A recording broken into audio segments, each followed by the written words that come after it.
first. You got your soldering iron and it's wet. You got to keep doing this to keep it cleaned off so it'll stay, so it'll conduct the heat a lot better. Here's my flux.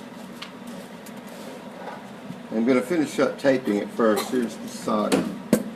And you want to make sure you got the fume trap on. See that too? Okay. I've got all of them taped down except for 2 of them. You always want to put 2 pieces of tape on. That'll keep it from twisting while you're soldering it. You don't want to get to this point and then have everything just screw up and start over again. I've seen it happen before. So, if you've got everything cut correctly, ground correctly, and copper foiled, then everything should fit at this point. There'll be tiny little gaps, but they should be tiny little gaps.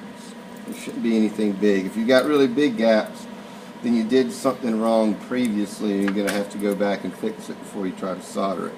What if there's like a really small piece like the one in the middle? Oh, what? What if there's like a really small piece, like the one that you have in the middle of yours? A small piece of glass? Yeah, do you still put 2 pieces of tape on it? Yeah, especially like even that one right there. I could have probably put 1 piece on there and it wouldn't have moved because it's trapped. Alright, so everything's taped down now.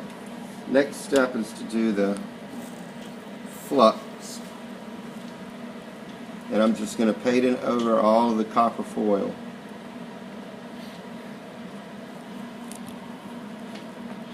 You can go ahead and go around the outside of it, everywhere. And make sure you get plenty on there. If you don't have the flux on it, then this next step won't work. Okay? Now, this has been heating up for about 3 or 4 minutes, so it's getting hot. Take this and unroll it from the bottom, like that. Don't unroll it from the top. You want it laying flat. Seems like a small thing, but a lot of times the small things will help out a whole lot. And I'm going to lay it right down here. Touch it to it. And when I get to the end, I'm going to pull it straight up like that. I'm going to keep working perpendicular. I'm going to turn this thing to me and pull the soldering iron towards me. Like that. And you want to have a little hump on it. You don't want the solder to be flat. If it's flat, it's going to be real weak. So you want to have a little hump on it so it gives it a lot more strength. So keep pulling it out. And notice I don't hold it this way and I don't hold it that way. I hold it with the blade flat. And after every couple of passes or so, clean it off.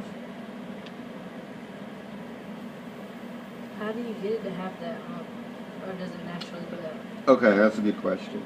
If you go too fast, it's going to melt too fast and it's just going to sink right down in there. Like real fast, you know. Sometimes if I try to go real fast, it also is going to, it won't melt it fast enough. You'll feel like you're kind of pushing against it.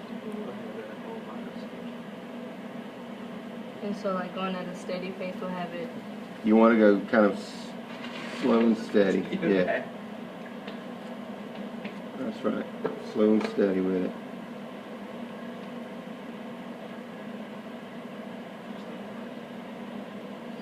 Is that supposed to glue all the pieces together? Yeah, that's holding it together. And it dries pretty quickly. That's the first one I did. There's the second one. It's already dry.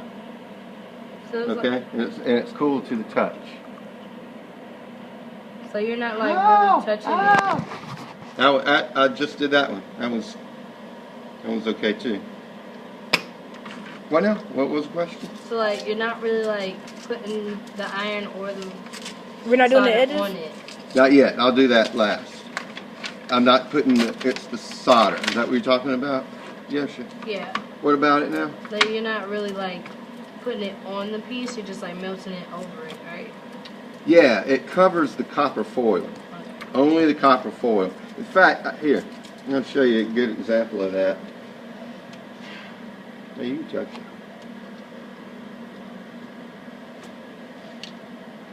Be on the video. Now you're famous. Don't forget to flux. Are you gonna put around the edges too? Yeah. Yeah, this time, after I flux the inside of it, I'm going to go around the outside. But outside, I'm going to do a little bit differently because I'm going to use scrap. I'm not going to use the coil.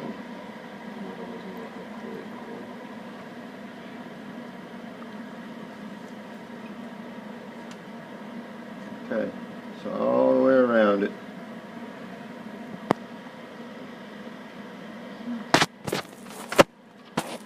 Okay, remember, unroll from the bottom. And the reason you do that, once again, is to keep it flat. You don't want it pointing down like that. If you're doing these lines, it's a whole lot easier just to lay it right on the line. Okay, what if I melt it right here? Oh, that's what's gonna happen. You see? Shamal, you need to be watching this. I'm sure your little videos are fun, So you but need you the need to flux. be watching this.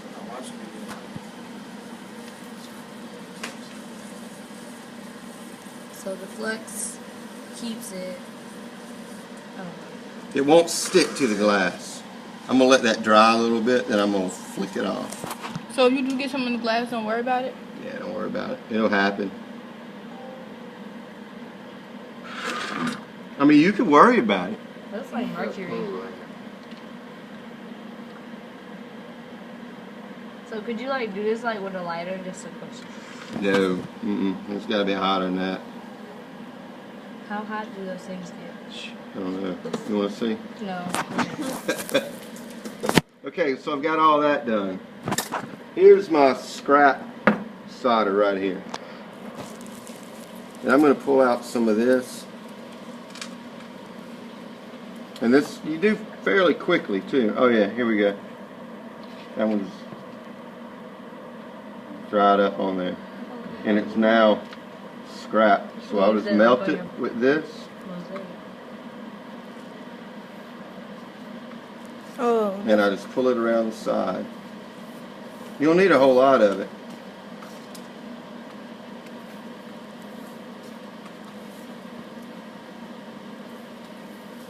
It would definitely burn the paper, right?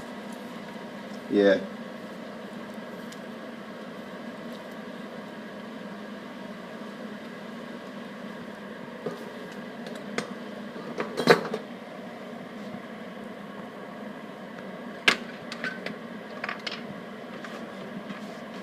Alright, now it's going to be kind of bumpy on the side and everything like that. I'm going to flip this thing over. I'm going to get the other side of it. I'm going to go ahead and hit it one more time with the flux.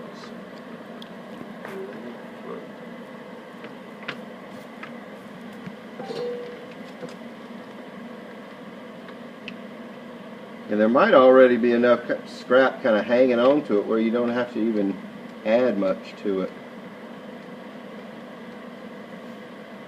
You just want to cover up all the copper foil. It'll give it a little more strength, but it'll look a lot better whenever you get the patina on it. Because patina's not going to stick to anything but the solder. The solder will only stick to the flux, and the patina only sticks to the solder. Does solder come in like gold? They come in Different colors? No, it doesn't. Copper foil, well, only comes in copper also. But there's a black back to the copper foil and there's a silver back to it. But you do, sometimes instead of using copper solder on really big pieces, like in churches and things like that, like great big windows and stuff, they use lead cane in its solid pieces that they put in between, kind of shove them together. So it's not, you don't just melt it. I just want that to cool off a little bit.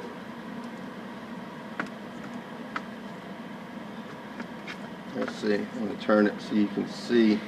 I'm just going to go down the side of it like this. I'm going to keep turning it away from me.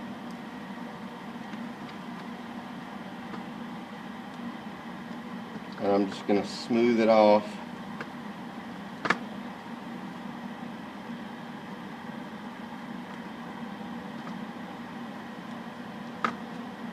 So it looks kind of like mercury whenever it's...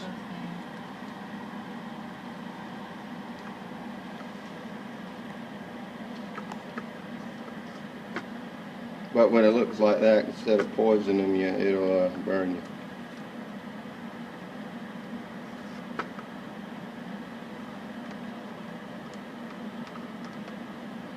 I want to show a couple things. There's a couple of rough spots on here. You can smooth it out by going over it. Nice smooth pattern like that. Or just stay smooth and steady with it. Alright, now let me get up in here. Next thing you're going to do, the final thing, is patina. Would you hand me a brush from over there, please? A big one or a little one? Big or little? Small one. Hey, pause that for a minute. We'll come back.